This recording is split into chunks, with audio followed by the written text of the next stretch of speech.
Tonight, the Persian Gulf is no longer just a body of water. It has become a silent tomb for American naval dominance, not as a theory, not as a warning, but as a brutal, undeniable reality etched into twisted steel and burning hulls scattered across 40 kilometers of one of the most critical waterways on Earth. What erupted near Bandar Abbas over the last 24 hours is being called the most catastrophic collapse of American military power since World War II. 18 warships, destroyers, cruisers, amphibious assault giants, and vital support vessels, once symbols of unmatched strength, now lie shattered on the seabed or drift above it in flames beyond rescue. Around them, 12,000 American troops remain stranded, cut off, surrounded, and abandoned in a rapidly tightening circle of Iranian naval and ground forces. Their command structure, gone, erased with the destruction of the communication networks that once linked them to CENTCOM.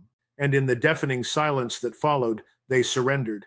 The weapon that made this nightmare real was the Zolfaghar, an Iranian-built precision ballistic missile system forged under years of crushing sanctions, sharpened through relentless testing, and unleashed in a single, overwhelming strike. Last night, approximately 3,000 missiles were launched in coordinated waves from fortified sites around Bandar Abbas and hidden positions stretched along the Strait of Hormuz. This was no chaotic barrage. It was calculated annihilation. Each wave timed with surgical precision to break through every layer of American naval defense at once. It was mathematics turned into destruction, saturation executed without mercy against the most expensive and advanced military fleet the United States has ever assembled in one place. What's unfolding in Washington isn't just shock, it's something deeper, more unsettling. It's the realization that a foundation believed unshakable for over 70 years may have just crumbled. Carrier strike groups were never meant to be challenged. They were meant to end conflicts before they began. That illusion is gone. It was shattered in the darkness before dawn as thousands of Zolfaghar missiles streaked across the Gulf, rewriting the rules in real time. So how did Iran reach this level of capability? What makes the Zolfaghar system so lethal that it could dismantle the most advanced naval defense network ever created? What does the surrender of 12,000 American personnel mean?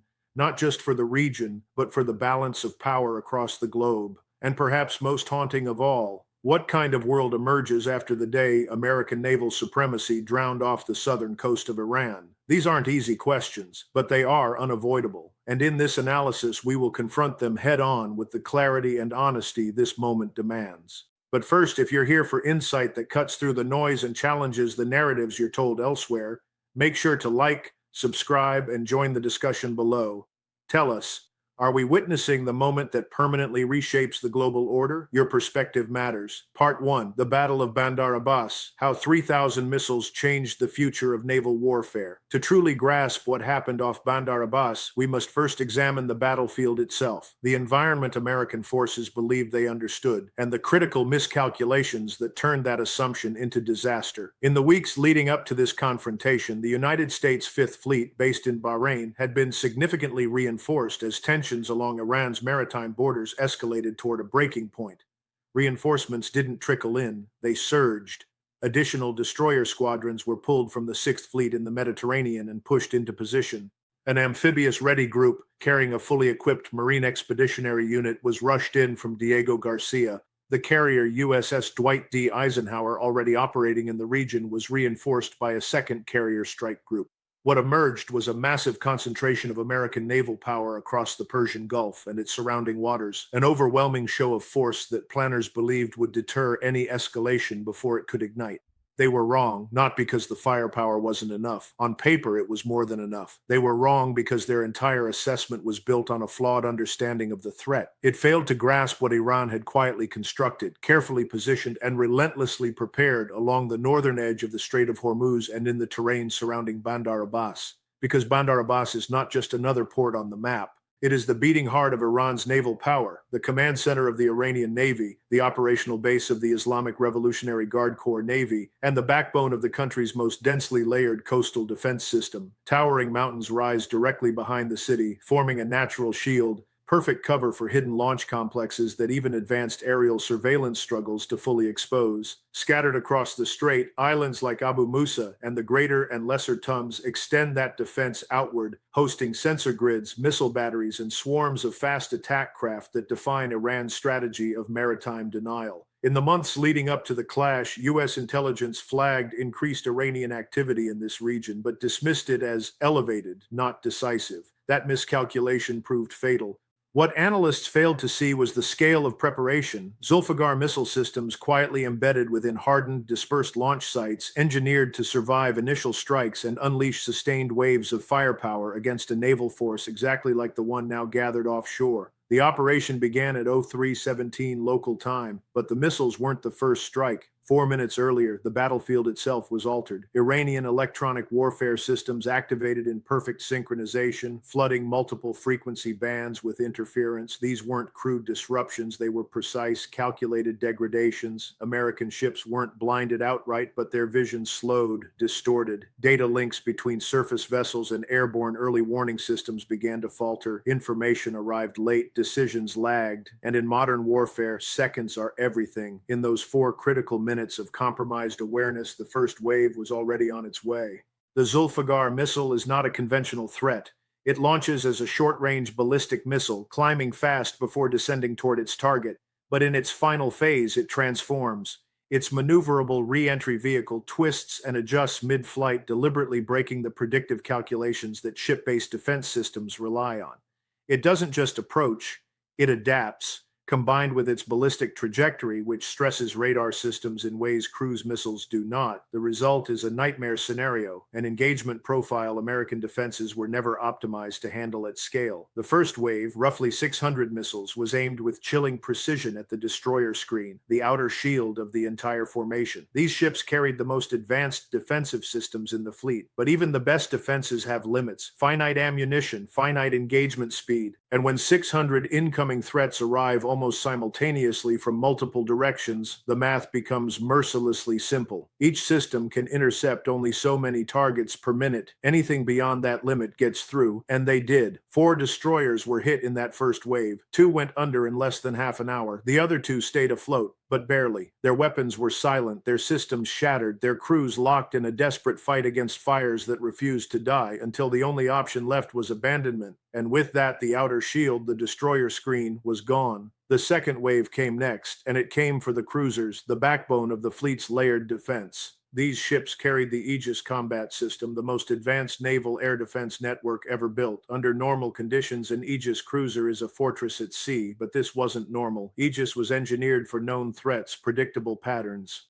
And the Zolfaghar's maneuvering re-entry vehicles were designed to exploit every gap in that logic, gaps uncovered through years of careful Iranian study of American systems, their strengths, and their blind spots. When the second wave hit, 3 cruisers took direct strikes. What followed wasn't just damage, it was collapse. The remaining ships were drowning in chaos. Their fire control systems struggled to process the aftermath of the first wave, burning debris, electronic interference, sensor overload, while simultaneously trying to calculate intercepts for the next barrage already closing in. The strain wasn't just physical, it was computational, cognitive. The systems were being pushed beyond what they were ever designed to handle. By the time the third wave launched, the fleet had lost its cohesion. What had once been a unified defensive network was now a collection of isolated ships cut off from one another. Data links faltered under relentless electronic warfare. Missile magazines were running dry, crews were exhausted, disoriented, fighting fires, patching hulls, and making decisions with fragments of information. And then the third wave found its targets. The carriers, the very symbols of American power, the floating air bases that project dominance across entire regions, were now exposed. Without their layered defenses, they stood vulnerable. Incoming warheads closed in. Both carriers were hit, not once, but multiple times. Flight decks were torn apart, rendered useless. Aviation fuel ignited, triggering massive secondary explosions, the kind naval engineers design entire systems to prevent, and damage control teams train endlessly to contain. But at this scale, containment became impossible. Fire consumed everything. By 06:12 local time, less than 3 hours after the first missile left its launcher near Bandar Abbas, the outcome was sealed. 18 American vessels were either destroyed or left crippled beyond combat use. The Persian Gulf itself had transformed into a burning graveyard, its surface choked with fuel fires, shattered metal, and the unmistakable evidence of what 3,000 precisely timed and intelligently guided missiles can do to a force that believed itself untouchable. On the ground, or what passed for it at sea, the 12,000 personnel of the Marine Expeditionary Unit faced a reality no American force had confronted since the Korean War. Cut off from naval support, no air cover, no resupply, surrounded by Iranian forces that had been waiting, preparing for this exact moment. There was no maneuver left, no reinforcement coming, only a choice, and they made the only one that kept them alive. Part 2. The Zolfaghar, the weapon that broke an empire. The Zolfaghar did not appear overnight. It is the culmination of decades, its origins tracing back to Iran's earliest missile programs in the 1980s. What followed was not rapid innovation, but relentless evolution. Each generation refined, improved, hardened. Lessons learned in conflict. Technology adapted under pressure. Built through domestic research, selective foreign input, and a powerful incentive created by years of sanctions, forcing Iran to master the art of reverse engineering and self-reliance. To understand the Zolfaghar, you have to understand the philosophy behind it. Iran's approach to weapons development was shaped by isolation, by necessity, and by close observation. For decades, Iranian strategists studied American and Israeli military operations in detail, searching for patterns, for assumptions. And they found one critical truth: the most advanced Western defense systems are built to counter specific types of threats. Low-flying cruise missiles with predictable paths, ballistic missiles following clean, calculable arcs. These are the threats most adversaries could deploy, and so these were the threats Western systems were built to defeat. Iran chose a different path. The defining feature of the Zolfaghar is its maneuvering re-entry vehicle, the element that turned it into a decisive weapon in the battle we've just witnessed. A conventional ballistic warhead follows a predictable trajectory once it separates from its booster. That predictability is what allows defense systems to calculate intercept solutions. The Zolfaghar breaks that predictability. In the final seconds of flight, when the warhead is descending at hypersonic speed, it begins to maneuver, not dramatically, not wildly, just enough. Subtle aerodynamic adjustments that shift its path by hundreds of meters. And that's all it takes. Because once a defensive missile has committed to an intercept trajectory, even a small deviation forces a recalculation. At those speeds, with distances collapsing in fractions of a second, there is almost no time to adapt. At a small scale, this challenge can be managed. A single engagement, a handful of targets, systems can cope. But at the scale of 3,000 simultaneous threats, each ship tracking dozens of incoming objects at once, the problem multiplies. Every tiny adjustment compounds, every recalculation strains the system further, until the entire defensive architecture begins to fail, not because it is weak, but because it is overwhelmed. And beyond the missile itself, there is another layer, one just as critical. The targeting system behind the Zolfaghar's naval strike capability represents a separate breakthrough, a level of precision and coordination that reveals just how far this program has advanced and why its impact reaches far beyond a single battle. Striking a moving warship with a ballistic missile is not just difficult, it's a problem that borders on impossible. Unlike a fixed target, a ship never stays where it was. By the time a missile completes its flight, the vessel has already shifted, changing speed, altering course, reacting. That means the missile cannot aim at where the ship is. It must aim at where the ship will be. And that prediction must stay alive, constantly updated. Every second the missile is in the air. Iran solved that problem. Over years, it quietly built an over-the-horizon targeting network designed for exactly this purpose. High-altitude reconnaissance drones loiter beyond the reach of ship defenses, feeding back continuous optical and radar tracking of vessels below. Satellite imagery, drawn from Iran's own space efforts and supplemented through cooperative partnerships, adds another layer of precision. Passive radar systems positioned across islands in the strait and embedded along the coastline contribute data without ever revealing their location through active signals. Individually, each of these systems is impressive. Together, they become something far more dangerous. Their data is fused into a single, constantly updating targeting picture, one that evolves in real time and feeds directly into the guidance systems of incoming Zolfaghar missiles. That means course corrections aren't guesses, they are informed, precise, and continuous. This level of integration, this seamless coordination between sensors, data, and weapons, is what Western intelligence consistently underestimated. The result of that miscalculation is now visible, burning across the surface of the Persian Gulf. But the missiles themselves are only part of the story. The scale of what was launched, 3,000 rounds in a single sustained salvo, points to something even deeper, an industrial and logistical capability that was never supposed to exist. For decades, sanctions were designed to prevent exactly this outcome. Instead, they forced Iran to build an entire missile ecosystem from within. Its ballistic missile infrastructure, solid fuel production, guidance system manufacturing, assembly lines, testing facilities, storage depots, and transport networks has grown into one of the most extensive outside the world's top military powers. And it didn't emerge easily. It survived sabotage attempts, supply chain disruptions, and constant external pressure. But each obstacle hardened it. Each restriction redirected resources, sharpened priorities, and reinforced the determination to succeed. The irony is as sharp as it is undeniable. The very pressure meant to stop this capability ensured its creation. Sanctions didn't halt progress, they concentrated it. They forced it underground, refined it, and ultimately preserved it for a moment of maximum impact. That moment came last night, and now the world is living with the consequences. Part 3: Washington's Darkest Hour, the superpower that couldn't answer. When confirmation came in, 18 vessels lost, 12,000 personnel captured, the shock inside Washington wasn't just political, it was institutional. The system itself faltered under the weight of something it had never prepared to process. This wasn't the Cuban Missile Crisis, where diplomacy diffused disaster before it ignited. It wasn't Vietnam War, a slow unraveling stretched across years. It wasn't the 1983 Beirut barracks bombing, tragic but contained. This was different. This was a sudden, documented, undeniable destruction of a major American military force inflicted by a regional power that, according to long-standing assumptions, should not have been capable of it. Those assumptions didn't just fail, they collapsed in real time. The response inside the US government was immediate and chaotic. Pressures surged from every direction at once. Congressional leaders from both parties demanded urgent briefings.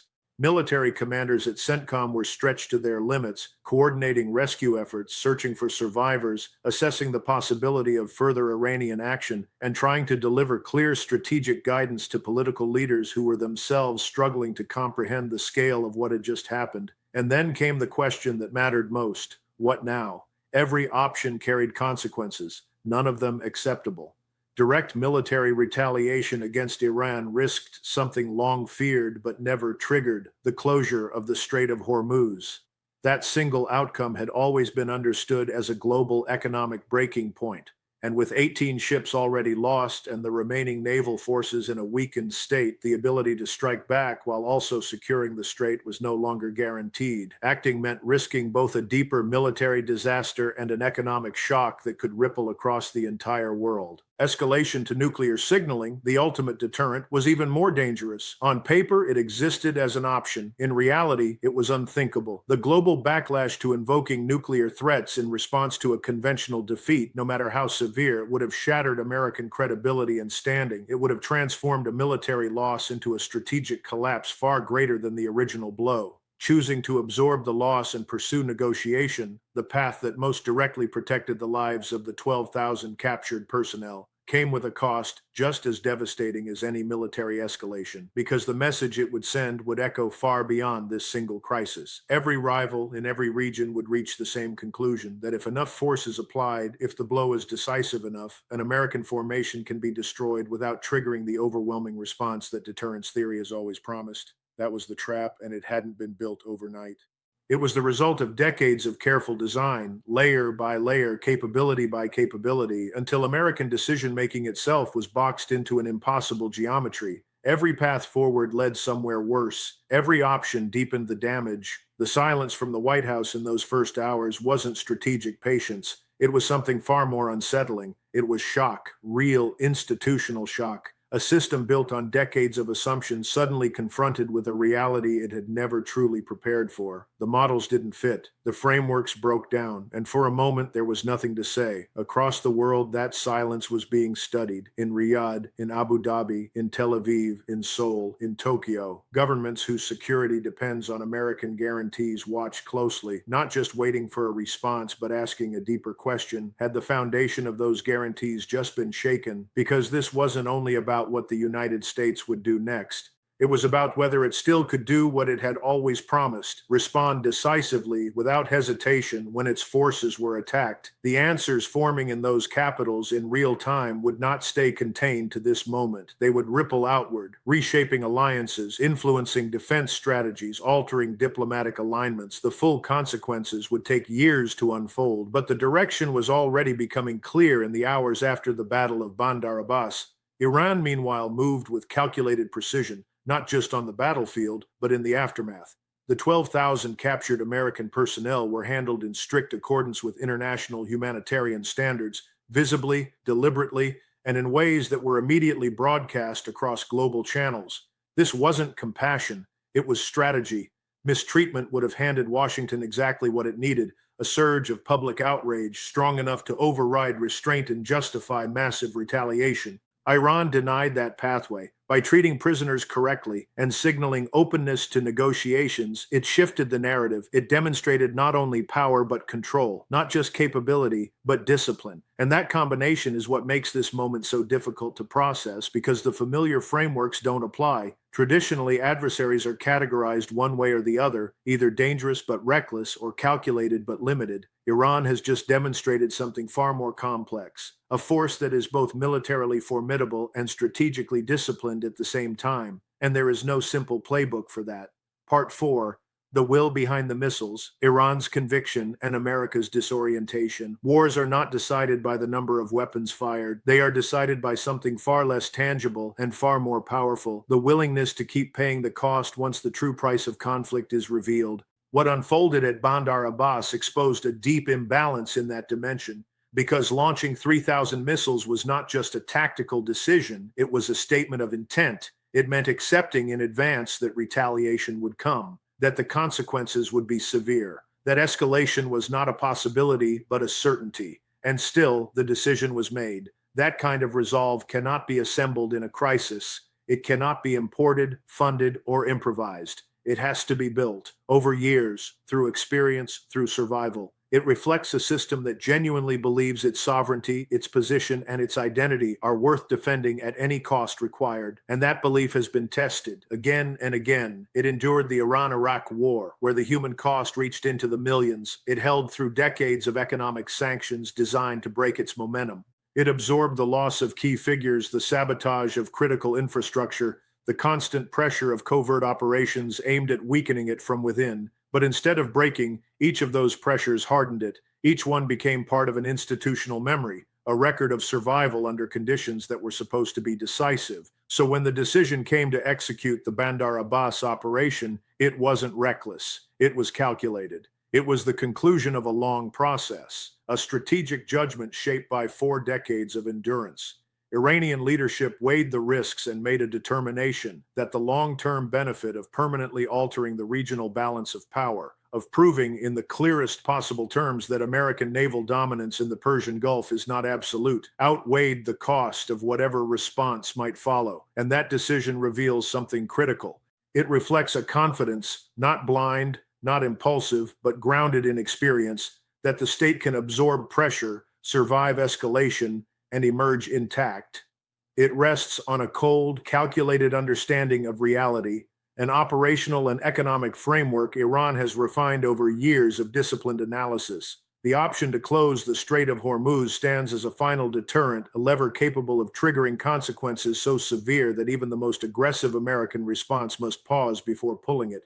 Iran's military infrastructure, hardened, dispersed, and deeply embedded, reduces the effectiveness of conventional airstrikes, ensuring that no single blow can cripple its capabilities. And beyond the battlefield, there are limits Washington cannot ignore: political constraints, economic fragility tied to global oil prices, and a war-weary public shaped by 2 decades of conflict in the Middle East. These pressures quietly define the boundaries of what kind of retaliation is not just possible, but sustainable. Against this layered strategic depth, the United States finds itself off balance, caught in a kind of strategic vertigo. It has not faced an adversary capable of destroying its forces at scale since the Korean War, and the institutional memory of what that kind of war demands has faded. The psychological readiness, both within the military and among civilians, to absorb significant losses has eroded over decades of fighting opponents who could not truly challenge American dominance. So when images flood the news, 18 warships gone, 12,000 personnel in captivity, the shock is immediate, overwhelming, and unfamiliar. It is a rupture in expectation, and the political system tasked with managing that reaction is experiencing the same disorientation. The gap between the confident rhetoric of deterrence and the stark operational reality now broadcast across the world has opened into a credibility crisis that extends far beyond a single battle.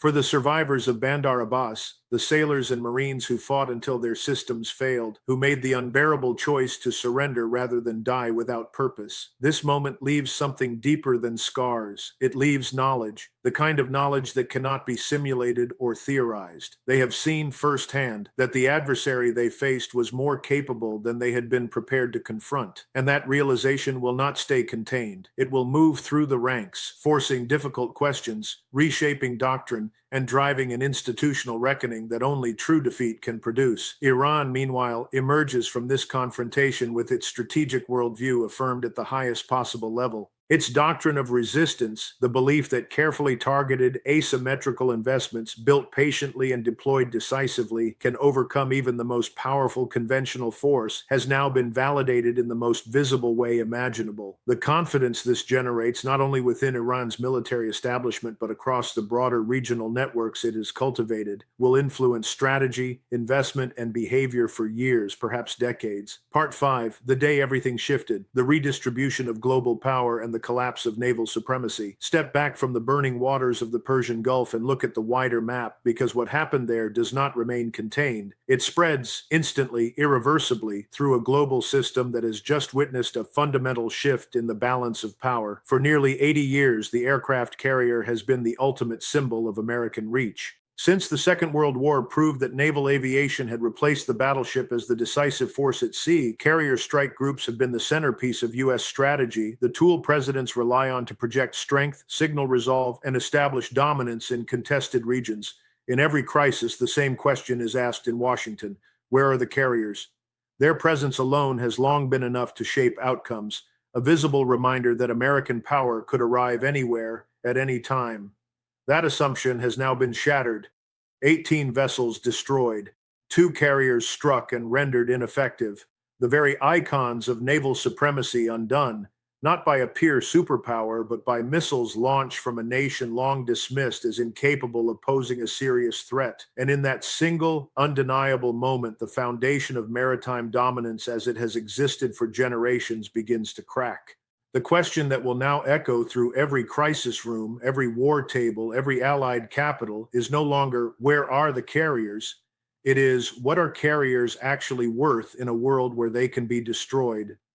The answer to that question will not stay theoretical. It will reshape alliances, strategies, and power calculations across every major theater where American influence has long been assumed. In the Western Pacific, Chinese military planners are dissecting every fragment of data from Bandar Abbas with relentless focus. Their anti-access and area denial doctrine, built on anti-ship ballistic missiles, long-range strike systems, submarines, and layered sensor networks designed to push American carriers beyond the first island chain, has just received something far more valuable than theory: validation. The demonstrated effectiveness of maneuvering re-entry vehicles against advanced naval defenses will feed directly into Chinese weapons development and targeting doctrine, reshaping the strategic balance around Taiwan for years to come. In Moscow, the implications are equally profound. Russia's own missile programs, systems like Kinzhal, Zircon, and P-800 Onyx, are grounded in the same core principle the Zolfaghar has now proven: that even the most advanced naval defense systems have limits, and that those limits can be broken through a combination of volume and unpredictability in the final moments of attack. Russian planners will study the Bandar Abbas engagement in detail, searching for every weakness exposed, every defensive failure, every pattern that can be refined and replicated. Meanwhile, the global energy system is absorbing a shock unlike anything in its modern history. The Strait of Hormuz, through which roughly 20% of the world's traded oil flows, now sits under effective Iranian control, not just physically obstructed by wreckage, but psychologically dominated by the clear demonstration that any attempt to force passage could trigger further devastation. Oil prices have surged beyond levels once dismissed as impossible, sending shockwaves through global markets. Inflation spikes, supply chains strain, entire economies, especially those dependent on stable energy prices, are pushed toward instability. The consequences ripple outward, touching every sector, every nation, every household. For the global South, this moment carries a meaning that goes far beyond the battlefield. It is not just a military event, it is a signal. A sanctioned, non-Western state, under decades of pressure, has demonstrated the ability to destroy a major American naval force at scale. That is not just data, it is proof. Proof that the existing international order is not untouchable, that its military foundations can be challenged, that strategic independence may not require vast wealth or submission to dominant powers, but rather patience, focus, and asymmetric design. From Caracas to Pyongyang to Islamabad, the lesson being absorbed is not that the United States can be defeated outright in a global war, but that it can be constrained, that costs can be imposed, that its responses can be shaped and limited. And now that lesson has been demonstrated at scale in real time. The institutions meant to manage global crises, the United Nations Security Council, international legal frameworks, diplomatic mechanisms, have been overtaken by events. When a defining strategic shift unfolds in 3 hours, institutions built for deliberation cannot keep pace. The Security Council stalls, trapped in familiar veto dynamics. Legal systems struggle to interpret a scenario they were never designed to handle. And so what remains is something far more raw: the direct balance of power, the real distribution of capability, and the will to use it. In that reality, Iran emerges from Bandar Abbas in a position of regional dominance it has never held so clearly before. American military presence in the Gulf has been shattered. The willingness and perhaps the ability to rebuild that presence at the same scale, under the shadow of demonstrated vulnerability, is now deeply uncertain. Regional powers that once relied on that presence are being forced into urgent reassessment, recalculating their security in a world where old guarantees feel suddenly fragile. This is not a simple shift from one dominant power to another. It is something more destabilizing. The world has lost a central organizing principle, American naval supremacy, without yet finding what replaces it. And in that vacuum, everything becomes fluid. Alliances are questioned, assumptions collapse. Strategies are rewritten in real time as events continue to unfold. The fires burning across the Persian Gulf are not just the aftermath of a battle, they are the signal of an ending. What they illuminate is still taking shape. The next order has not yet been defined. It is being written now in decisions unfolding in Tehran, in Washington, in Beijing, in Moscow, and in every capital watching, calculating, and waiting. Iran has written the opening chapter with 3,000 missiles and the wreckage of 18 warships. What follows will be decided by how the rest of the world responds. Now the Gulf has fallen quiet, the missiles have stopped, the fires still burn, fought by those who remain. The 12,000 captured American personnel are alive, and their return has become a question that carries not just human urgency, but strategic weight. How they are brought home and at what cost will shape what remains of American credibility. Nothing about this resolves cleanly. The consequences of a moment like this do not end, they unfold. The human cost alone is staggering: lives lost at sea, lives that will be lost in whatever comes next, and civilian populations now facing the economic shock of disrupted energy flows. These realities demand recognition before any analysis continues, but the strategic question cannot be avoided. Every government, every military, every serious actor must now confront it directly. In a world where systems like the Zolfaghar can dismantle a naval force in hours, what does security actually mean? Who creates it? How is it sustained? And what foundations can still be trusted? Iran has delivered its answer, built over decades, proven in a single night. The rest of the world is still searching for theirs, and whatever answers emerge will define the next era. So where does it go from here? Can American naval power rebuild its presence under these conditions? Or has the balance shifted in a way that cannot be reversed? Share your perspective below, because in moments like this, every serious analysis adds another piece to a rapidly evolving picture.